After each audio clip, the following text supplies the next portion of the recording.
we've established that you're somewhat high. Is that tapering a little bit? A little bit. Right. A little bit? A little bit. All right. I'm just going to throw this to you. Okay. Well, what do you want to talk about? What do you want to talk about? All How's life? Okay. Well, let's talk about things that are going on, that where the world is in regards to oh Jesus everything. Holy cow. Is there any good news? We've been getting a lot of rain and my grass is turning green. Let's talk about that rain. You want to talk about the rain? Well, you guys have been getting a lot of rain. Well, just in the last couple of days. We've had no rain for months and months. I'm not going to compare our drought to yours. There is a map of the United States split right in half, which shows all of the flooding and rainfall that has happened in the East Coast and on the east side of Manhattan, on eastern United States. Right. And on our side, nothing, completely dry. Now we have oil pipelines that cross the nation, delivering oil to places. Why not that water? Need it. Why not water? Why is that not a discussion? Well, no, you can transport water. You can. I mean, you can put them in big tankers and things. There are ways to circumvent reservoirs. But why not a pipeline? Just like have like a drain.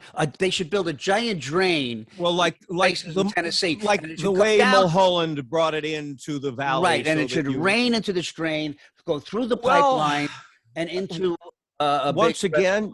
You're above my pay grade. It seems like something that I'm sure someone's discussing. I mean, there are ways to transport water, but this is the amount of water to put out the kind of fires can only come from Mother Nature. I mean, well, you guys are in such dire straits. Mother Nature right now, aim is really bad. Yeah, really bad. She may need a little help from us to direct it to the places that need it. You asked about the Midwest. We're sort of caught in the middle of both of those things, because if you look at a satellite picture, we are breathing your smoke. It's actually gotten a little better now that we're having some weather, but for a long time, my eyes were burning from smoke coming from particularly the northern fires getting caught in the jet stream. We've had no rain for a long time. My grass has turned brown. I mean, not even brown, it's charcoal. What will you do without? I mean, here's the thing: like in Southern California, not most people. I don't know what the percentage is, but I certainly did. We converted our green grass to drought plant kind of thing, so it needs less. Now, is that something that you guys would consider out there? It's not that idea of a lawn.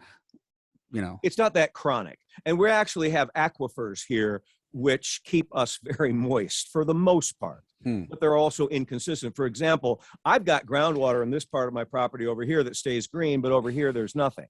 But to be responsible, I'm not watering. I'm just going, hey, that's what it is. A lot of people in this community will go, hey, I'm keeping my lawn green. I wonder if we can get Scott's Lawn Care to sponsor the show. We can try, but that's chemical. That's probably, that goes into the water table. That now we just lost them as a potential. Now we lost them, and now they're out. Oh, thanks, yeah. But lately, because in August it gets so humid that the conditions are right for gigantic storms. So we've been getting every other day a gigantic storm, and my grass is turning green again. But ultimately, it's the end of the earth, isn't it? Ultimately, well, my brother, a nuclear physicist. Wow, your brother's a nuclear physicist? Yes. If we didn't look somewhat alike, you wouldn't think that we were related. But yes, he's brilliant, and I'm me. But anyway, yes, he's a doctorate from the University of Chicago in nuclear physics and astrophysics. Wow, and what do you do? He's very smart.